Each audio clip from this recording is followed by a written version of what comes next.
Muchachos, como siempre, espero estén todos muy bien. El día de hoy hablaremos de una enfermedad potencialmente letal y muy incapacitante, que además se encuentra entre las más infames de toda la historia. Una patología que en el pasado era vista como sinónimo de inmoralidad, al punto de ser usada como un insulto, y cuyos síntomas la llevaron a ser conocida como la gran viruela. En este video hablaremos de la sífilis, analizaremos sus efectos sobre el cuerpo humano y qué es lo que la hace tan peligrosa, pero también veremos cómo esta enfermedad ha influido en la historia de nuestra especie, cómo se ha convertido en objeto de diatribas políticas y su relación con las pelucas. Pero primero, como es costumbre, pongámonos en contexto. La sífilis es una enfermedad infectocontagiosa de carácter crónico, es decir, que se desarrolla lentamente a lo largo de los años y que se transmite predominantemente a través del contacto sexual. Esta enfermedad es famosa por su capacidad para pasar desapercibida y por provocar síntomas muy variables que llevan a que sea difícil de diagnosticar. Un problema importante dado que con el tiempo puede provocar lesiones grotescas, deformidad permanente, daños graves en el sistema circulatorio, pero sobre todo en el sistema nervioso central, provocando dolor, demencia, parálisis e incluso la muerte. A pesar de que en los últimos años no se hable mucho de la sífilis, lo cierto es que es una enfermedad prolífica. Según la Organización Mundial de la Salud, 7.1 millones de personas a nivel mundial contrajeron sífilis a lo largo del año 2020, casos que se sumaron a los 49.7 millones que ya se habían identificado para el año 2019. Y aunque se trata de una patología fácil de tratar, lo cierto es que los casos de sífilis aumentan cada año, incluso en países desarrollados. Solo en los Estados Unidos los casos de sífilis se han triplicado en las últimas 2 décadas, mientras que en China los casos se han multiplicado por 10. Para empeorar las cosas, esta enfermedad puede transmitirse de forma vertical, o sea, de madres a hijos durante la gestación, lo que provoca una forma de sífilis conocida como sífilis congénita, que se relaciona a resultados adversos durante el embarazo y a secuelas permanentes durante el resto de la vida. Hablamos de 143.000 abortos simultáneos, así como de 63.000 muertes en el periodo neonatal cada año como consecuencia de esta enfermedad. El microorganismo detrás de todos estos problemas es una espiroqueta, una bacteria con forma de espiral llamada Treponema pallidum, subespecie pallidum, que ataca exclusivamente a los seres humanos. Este microorganismo carece de muchos de los genes necesarios para un metabolismo funcional e independiente, por lo que necesita infectar a un hospedador para sobrevivir. Se trata de un parásito obligado de metabolismo y reproducción lentas, por lo que es extremadamente difícil de cultivar en un laboratorio, lo que a su vez interfiere con los esfuerzos de investigación. Más allá de esto, se trata de una bacteria muy fina, con apenas 0.2 micrómetros de grosor, lo que también hace que sea difícil de ver bajo una microscopía óptica normal. El Treponema pallidum suele ingresar a nuestro cuerpo a través del contacto sexual, ya sea genitogenital, genitoanal o genitooral, con una persona infectada. La bacteria es capaz de penetrar a través de las mucosas que recubren tanto al sistema reproductor como al sistema urinario, la boca y el recto. Esta capacidad se debe en parte a que este microorganismo puede adherirse a nuestras células y moverse entre ellas como un sacacorchos. Este patógeno también puede ingresar a través de la piel mediante heridas pequeñas o de abrasiones microscópicas que hayan sido expuestas a fluidos infectados, algo que ocurre particularmente en lugares donde la piel es muy fina, como en los genitales externos o en la región perianal. Los trasplantes de órganos y las transfusiones de sangre también son formas posibles, aunque raras, de infección. Una vez que el Treponema pallidum ha ingresado en nuestro cuerpo, este comienza a reproducirse en el punto de entrada sin ser descubierto. Y es que nuestro organismo tiene problemas para detectar a esta bacteria. Hay que tener presente que el sistema inmune reconoce a microorganismos y patógenos basándose principalmente en las proteínas que estos poseen. Y el Treponema pallidum no solo tiene una variedad reducida de proteínas, al tener un genoma bastante pequeño, sino que además tiene varios mecanismos para evitar que sus proteínas sean detectadas. Para empezar, posee una doble membrana celular, lo que le ayuda a aislar una buena parte de sus proteínas. Y entre aquellas proteínas que no están aisladas y que pueden ser reconocidas por nuestro sistema inmune, varias de ellas tienen la capacidad de cambiar constantemente a medida que la bacteria se reproduce. Todo esto retrasa la respuesta inmunitaria y le da la oportunidad a la bacteria no solo de reproducirse en ingentes cantidades en el punto de entrada a nuestro cuerpo, sino que además le permite diseminarse a lo largo de todo nuestro organismo. Cuando nuestro sistema inmune por fin reacciona, este lo hace de forma local, enviando predominantemente 3 tipos de células: macrófagos, especializados en comer o fagocitar bacterias; linfocitos, que son células que regulan y potencian la respuesta inmunitaria; y plasmocitos, una clase especial de linfocitos que producen anticuerpos. Este conjunto de células, y particularmente los macrófagos, son capaces de destruir al Treponema pallidum, pero en el proceso provocan daños colaterales. Primero inducen inflamación de la zona afectada, que se endurece y aumenta de volumen, convirtiéndose en una lesión conocida como pápula, que a medida que progresa la reacción inflamatoria, se ulcera convirtiéndose en el llamado chancro duro o chancro sifilítico, que representa la principal manifestación de la sífilis primaria, la primera fase de esta enfermedad.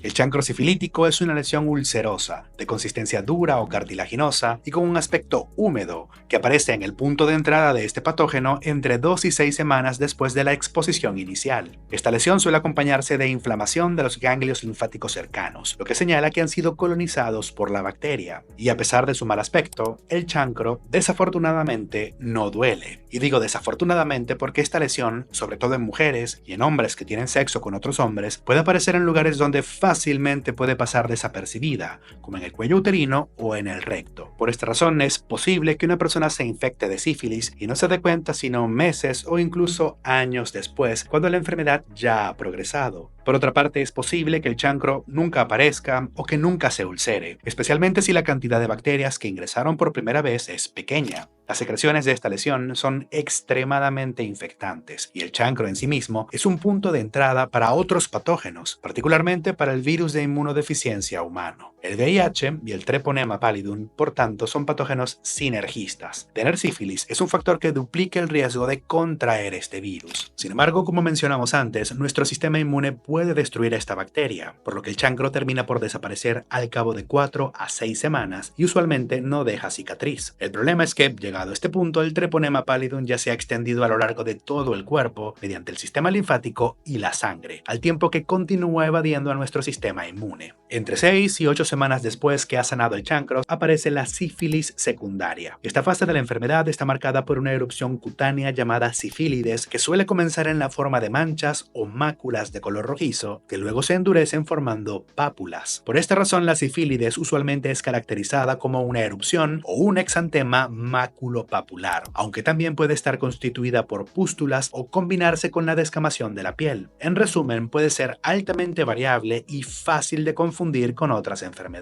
Esta erupción por lo general comienza en el tronco para después extenderse a las extremidades, incluyendo las palmas de las manos y las plantas de los pies, si se me permite el pleonasmo. También puede afectar a las mucosas como la boca, por ejemplo, y en las zonas de nuestro cuerpo donde la piel está sometida a fricción y humedad, como entre los muslos, las axilas o la ingle, las pápulas pueden convertirse en grandes lesiones rosáceas o blanquecinas, húmedas y muy infectantes, conocidas como condilomas planos. En algunos casos, especialmente en pacientes VIH positivos, esta erupción cutánea puede agravarse y convertirse en nódulos necróticos, una complicación que se conoce como lues maligna. Además de esto, también pueden verse afectados los folículos pilosos, provocando alopecia o pérdida del cabello, madarosis ciliar o pérdida de las pestañas, así como madarosis superciliar, que sería pérdida de las cejas. Ahora, ¿a qué se debe todo esto? Una de las características del Treponema pallidum es su capacidad para adherirse e inducir la activación del endotelio. El endotelio es el fino tejido que recubre el interior de nuestros vasos sanguíneos, y este se asegura de que la sangre fluya apropiadamente, de que no se coagule innecesariamente y de regular la actividad de las células que flotan en la circulación. Cuando el endotelio se activa y se inflama por los efectos del Treponema pallidum, este se torna pegajoso, para ponerlo de forma sencilla, y los leucocitos que flotan en nuestra sangre comienzan a pegarse a él y a atacar a las bacterias, provocando daños colaterales. Esto ocurre en los vasos sanguíneos de todo el cuerpo en la sífilis secundaria. Sin embargo, es visible sobre todo en la piel, en la forma de la ya mencionada erupción cutánea. Sin embargo, también se ven afectados otros órganos menos visibles. La sífilis secundaria también puede cursar con alteraciones en el hígado, los riñones, el sistema digestivo, los ojos y el sistema nervioso central. Y estas alteraciones pueden ir desde lo casi imperceptible, que solo se detecta con pruebas especializadas, hasta complicaciones graves como la meningitis y la hepatitis sifilítica, pasando por inflamación del colon, del recto y de los tejidos del ojo y de los huesos. Todo esto acompañado en mayor o menor medida de fiebre, pérdida de peso, anorexia, malestar general o dolor de garganta, entre otros síntomas. No todas estas manifestaciones tienen por qué estar presentes al mismo tiempo, y de hecho lo más normal es que este no sea el caso. Digamos que hay un alto grado de variabilidad entre los posibles posibles síntomas que puede presentar una persona con sífilis secundaria. Y este hecho es lo que le ha ganado a esta enfermedad el apodo del gran imitador. La sífilis puede ser fácilmente confundida con otras enfermedades. Y para sumar a la confusión, en la mayoría de los casos, los síntomas desaparecen espontáneamente y sin ninguna clase de tratamiento. Por lo que incluso si el paciente recibe un diagnóstico y tratamiento equivocados, podría parecer que se ha curado de la enfermedad tanto a los ojos del propio paciente como a los ojos del médico tratante. Aunque esto, desde luego, no es así. Una vez que han desaparecido estas manifestaciones, la sífilis entra en un periodo de latencia en el que el paciente no sufre de signos ni síntomas, pero en el que la bacteria continúa reproduciéndose y la enfermedad sigue siendo contagiosa. La sífilis latente se puede separar en dos fases: la latencia temprana con menos de 2 años desde la infección, en la que la enfermedad sigue siendo altamente infecciosa, aunque fácil de tratar, y la latencia tardía después de estos 2 años, en la que la infectividad cae, aunque el tratamiento se hace algo más complicado. La sífilis latente puede extenderse indefinidamente en el tiempo y acompañar al paciente incluso durante décadas. Sin embargo, en 1 de cada 3 casos, la sífilis latente progresa y da paso a la sífilis terciaria. Esta fase de la sífilis produce complicaciones graves, usualmente permanentes o letales, que afectan sobre todo al sistema circulatorio, la sífilis cardiovascular y al sistema nervioso central, la neurosífilis. Antes habíamos mencionado que el Treponema pallidum es capaz de adherirse e inducir la inflamación del endotelio. Cuando la inflamación endotelial es grave, puede ocurrir lo que se conoce como endarteritis obliterante,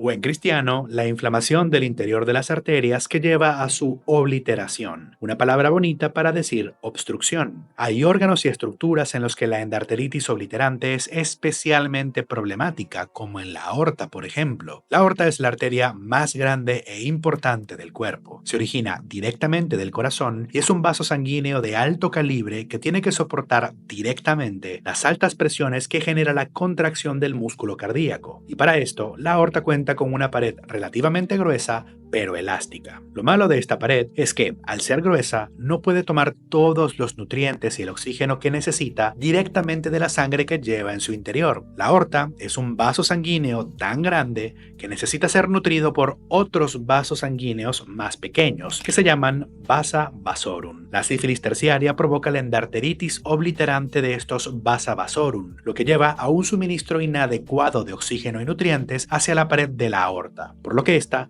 comienza a debilitarse. Esto puede provocar varias alteraciones, aunque la más peligrosa son los aneurismas aórticos, dilataciones anormales de esta arteria provocados por una debilidad en su pared. Los aneurismas aórticos por lo general no producen síntomas, pero cuando revientan pueden llevar a una muerte fulminante por pérdida masiva de sangre. Más allá de esto, la aorta no solo es la principal arteria de nuestro cuerpo, sino que además en su origen, en el punto en el que ésta emerge del corazón, se ubican dos estructuras importantes. Por un lado tenemos a los senos de Valsalva, el punto de origen de las arterias coronarias que irrigan al músculo cardíaco, mientras que por otro lado tenemos a la válvula aórtica, que regula el flujo de sangre entre el lado izquierdo del corazón y el resto del cuerpo. Estas dos estructuras son vitales y la deformación de la aorta provocada por la sífilis puede interferir con su funcionamiento, lo que también puede llevar a la muerte. Otro grupo de alteraciones notables de la sífilis terciaria son las que se engloban bajo el concepto de neurosífilis, la afección del sistema nervioso por parte de esta enfermedad.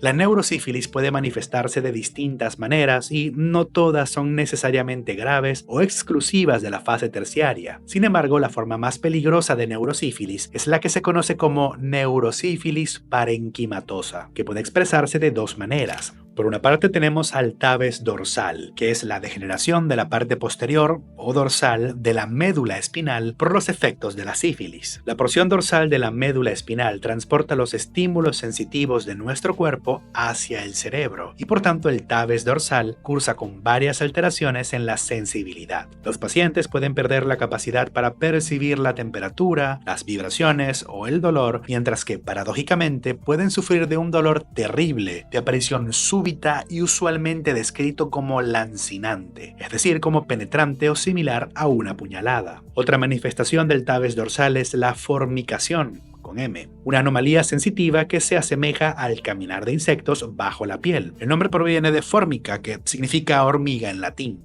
El tabes dorsal también interfiere con la propiosección, la capacidad de ubicar el propio cuerpo en el espacio. Por esta razón, los pacientes con tabes dorsal no pueden caminar con normalidad y desarrollan lo que se conoce como marcha tabética. También pueden sufrir de incontinencia e impotencia o alteración de ciertos reflejos. Un ejemplo de esto último son las pupilas de Argyll-Robertson, en las que hay pérdida del reflejo pupilar con conservación del reflejo de acomodación. Para que se entienda, las pupilas ya no se contraen ante la luz, pero sí que lo hacen a la hora de enfocar la vista. La pérdida de la sensibilidad también puede llevar a heridas en los pies por varios mecanismos que ya comentamos en el video de la lepra. Otra forma de neurosífilis parenquimatosa es la demencia paralítica, que cursa con deterioro intelectual, ideas delirantes, alucinaciones, alteraciones emocionales y por supuesto debilidad o parálisis generalizada. La base tanto del tabes dorsal como de la demencia paralítica es la invasión del sistema nervioso central por parte de la espiroqueta, lo que incita a una respuesta inflamatoria que termina dañando al parénquima nervioso. El parénquima de un órgano, por cierto, es el tejido que le da su función. Es un concepto que contrasta con el de estroma, que es el tejido que suministra los nutrientes y le da apoyo estructural a dicho órgano. El parénquima nervioso son las neuronas, por ejemplo. Ahora, al daño del parénquima también hay que sumarle las alteraciones en la circulación por la endarteritis obliterante, que también puede ocurrir en los vasos sanguíneos de este sistema, lo que nos lleva a otra forma de neurosífilis, la neurosífilis meningovascular. En esta, además de inflamarse las meninges, se inflaman los vasos sanguíneos del cerebro, lo que puede llevar a infartos o hemorragias cerebrales, por lo que en esta forma de neurosífilis hay un daño en el sistema nervioso que no afecta directamente al parénquima, sino al estroma. Ahora, a pesar de que la neurosífilis y la sífilis cardiovascular sean las formas más peligrosas de esta enfermedad, lo cierto es que hay una forma quizás más grotesca, la sífilis gomatosa. En esta forma de sífilis, la víctima comienza a sufrir de lesiones llamadas gomas de varios centímetros de diámetro y que en principio son similares a las que produce la lepra o la tuberculosis. Estas lesiones afectan sobre todo a la piel y a los huesos y tienden a ulcerarse. Para empeorar las cosas, cuando afectan al hueso, llevan a que éste sufra de resorción y a que desaparezca poco a poco. Por esta razón, la sífilis gomatosa puede llegar a ser muy desfigurante y aunque puede afectar a órganos vitales como el hígado o los riñones, en líneas generales se trata de la forma más benigna de la sífilis terciaria. Ahora, puede que todo lo que hemos comentado hasta ahora suene terrible. Sin embargo, en la actualidad, la sífilis rara vez llega a su última fase. Esto se debe, por una parte, a que tenemos pruebas de laboratorio como el BDRL que ayudan muchísimo a la hora de diagnosticar esta enfermedad, como a que tenemos medicamentos que la hacen muy fácil de tratar. Una única dosis de penicilina benzatínica basta para curar la sífilis en sus fases primaria, secundaria y de latencia temprana. La sífilis en latencia tardía y las distintas formas de sífilis terciaria requieren unas cuantas dosis más de penicilina, pero también son curables. Las secuelas, eso sí, tienen el potencial de ser permanentes. Todo esto contrasta con el tratamiento de otras enfermedades crónicas que ya hemos mencionado, como la tuberculosis o la lepra, que puede durar años, o con el caso del VIH que todos conocemos. El verdadero problema con la sífilis es que puede llegar a ser difícil de diagnosticar, sobre todo en zonas donde los servicios sanitarios son deficientes y donde no están disponibles todos los métodos diagnósticos. Y lamentablemente se trata de una enfermedad cuyos casos van en aumento. Las causas de esto no quedan del todo claras, pero los principales sospechosos son, en primer lugar, el aumento en las conductas sexuales de alto riesgo, como la promiscuidad y el sexo casual. Hay que tener presente que los profilácticos reducen, mas no eliminan el riesgo de sufrir de esta enfermedad, e incluso hay estudios que relacionan el uso de aplicaciones de citas con cierto riesgo de sufrir de sífilis. Como ya mencionamos, la bacteria que produce esta enfermedad puede ingresar a través de pequeñas abrasiones en la piel, ubicadas, por ejemplo, alrededor de las zonas involucradas durante el coito. Por otra parte, no se puede negar que la falta de acceso a un servicio de salud adecuado dificulta la prevención y el tratamiento de esta enfermedad. Una población particularmente vulnerable son las mujeres embarazadas de escasos recursos, que sin los medios adecuados terminan contagiándole la enfermedad a sus hijos, lo que a su vez afecta negativamente el futuro de estas familias, potencialmente perpetuando una espiral de pobreza. Y si la promiscuidad y el sexo casual son un problema, no podemos olvidarnos del rechazo y la estigmatización que puede producir un diagnóstico de sífilis en ciertas ciertos países. Lamentablemente, la sífilis a lo largo de su historia ha sido vista como un sinónimo de inmoralidad y degeneración. Quizás el mejor ejemplo de esto es como en la Europa posterior al siglo XV, los habitantes de distintas naciones se acusaban mutuamente de ser portadores de esta patología. Para los rusos, la sífilis era la enfermedad polaca, para los holandeses era la enfermedad española y para los musulmanes era la enfermedad cristiana. Pero si estas acusaciones señalan aversión o incluso el odio por todo un país o un grupo de personas, no cabe duda de que la nación más odiada por esa época probablemente haya sido Francia. Para españoles, italianos, alemanes e ingleses, la sífilis, en principio, era conocida como el morbo gálico o la enfermedad francesa. Esto era particularmente notable en Italia, donde quienes sufrían de esta enfermedad solían ser llamados afrancesati. La sífilis era vista como el justo castigo a los depravados, una enfermedad propia de las prostitutas, mercenarios y marineros, quienes eran marcados por lesiones para que todo el mundo pudiese reconocerlos. El auge de la sífilis en Europa la convirtió en una de las enfermedades más extendidas y la erupción que provocaba en la piel la llevaron a ser conocida como la Gran Viruela. Por esta razón es que, aún en inglés, la verdadera viruela recibe el nombre de smallpox, la viruela menor, un nombre legado del pasado para diferenciarla de la greypox, la sífilis. El nombre que usamos en español y en la literatura médica en general proviene de Sífilus, personaje de un poema de Girolamo Francastoro en el que este es castigado con esta enfermedad por desafiar a los dioses. A pesar de lo aborrecida que era esta patología, también hay trabajos que la relacionan, en cierta medida, con la nobleza y la aristocracia, probablemente porque el estatus y el dinero traen mayor acceso a potenciales parejas sexuales, lo que a su vez aumenta el riesgo de contraer la enfermedad. Quizás el mejor ejemplo de este punto de vista nos lleva de la literatura española en la forma de los textos médicos de Francisco López de Villalobos, médico de la corte de Fernando el Católico. Villalobos se refería a la sífilis en aristócratas como las finas bubas y se les adjudicaba un cierto valor positivo como una prueba de Dios para expiar los pecados y para mantener lejos a la tentación y el adulterio. En este mismo trabajo, la sífilis también recibe el nombre de la pelona por su tendencia a provocar la caída del cabello, lo que quizás dio pie a la expresión "se lo llevó la pelona". La sífilis podría haber sido uno de los principales factores que llevaron al extenso uso de pelucas entre la aristocracia europea de la Edad Moderna, quizás como una forma de ocultar las lesiones y la alopecia provocadas por esta enfermedad. Y no solo la nobleza y la aristocracia se vieron afectadas. Artistas y escritores también eran víctimas habituales y entre estos se cuentan Alphonse Daudet, Oscar Wilde o León Tolstoy, e incluso intelectuales, filósofos y catedráticos, usualmente vistos como prudentes y juiciosos, fueron víctimas de la sífilis. Personajes como Friedrich Nietzsche y Arthur Schopenhauer también sufrieron de esta enfermedad. Como era típico en el pasado, no tardaron en surgir medicamentos improvisados, algunos inocuos y a base de plantas como el guayaco, y otros directamente tóxicos y peligrosos como el mercurio. Este metal ciertamente es capaz de matar al Treponema pallidum, pero puede hacerle lo mismo a un ser humano o provocar trastornos neurológicos que se suman a los ya causados por la neurosífilis. El primer tratamiento real para esta enfermedad no llegaría sino hasta la primera década del siglo XX, cuando Alfred Wertheim junto con Paul Ehrlich sintetizaron el Salvarsan, el primer agente antibiótico moderno, precediendo por casi 2 décadas a la penicilina.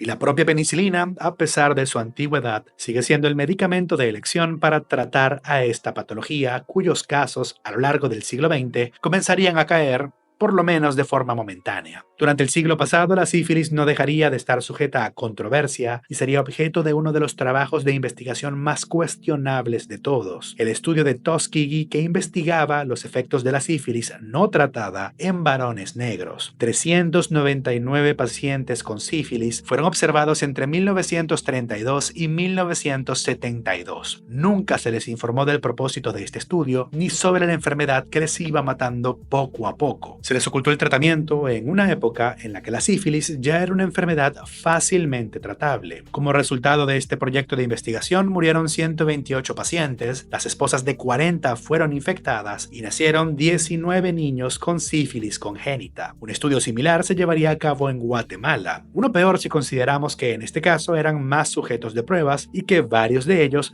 fueron contagiados intencionalmente. A día de hoy la sífilis aún da de qué hablar. Más allá de que los casos casos vayan en aumento, existe un debate, usualmente salpicado por la política, sobre el origen geográfico de esta patología. Para algunas personas, la sífilis es una de entre muchas enfermedades exportadas a América durante la colonización, mientras que para otras, la sífilis es un buen ejemplo de cómo los colonizadores, tal como llevaron enfermedades al Nuevo Mundo, también se expusieron a ellas. Lo cierto es que, de momento, no es una cuestión que esté zanjada categóricamente. Recordemos que la sífilis es provocada por una subespecie de Treponema pallidum, el Treponema pallidum pallidum. Existen otras subespecies de Treponema pallidum que son nativas tanto del Viejo como del Nuevo Mundo. Estas otras subespecies provocan síndromes clínicos bastante similares a los de la sífilis, aunque no necesariamente son de transmisión sexual. Y por tanto, aunque se consigan cadáveres, ya sea en América o en Europa, con miles de años de antigüedad y que tienen signos de haber sufrido de alguna forma de treponematosis, es difícil determinar que la forma de treponematosis específica sea sífilis. Muchachos, no puedo cerrar este video sin hablar de la reacción de Jarix-Herxheimer, una reacción inflamatoria generalizada que surge a raíz del tratamiento de esta enfermedad. Cuando las bacterias comienzan a morir por los efectos de los antibióticos, estas liberan una gran cantidad de desechos que estimulan fuertemente al sistema inmunitario, llevando a la aparición de fiebre, enrojecimiento o eritema generalizado, taquicardia o una frecuencia cardíaca anormalmente elevada,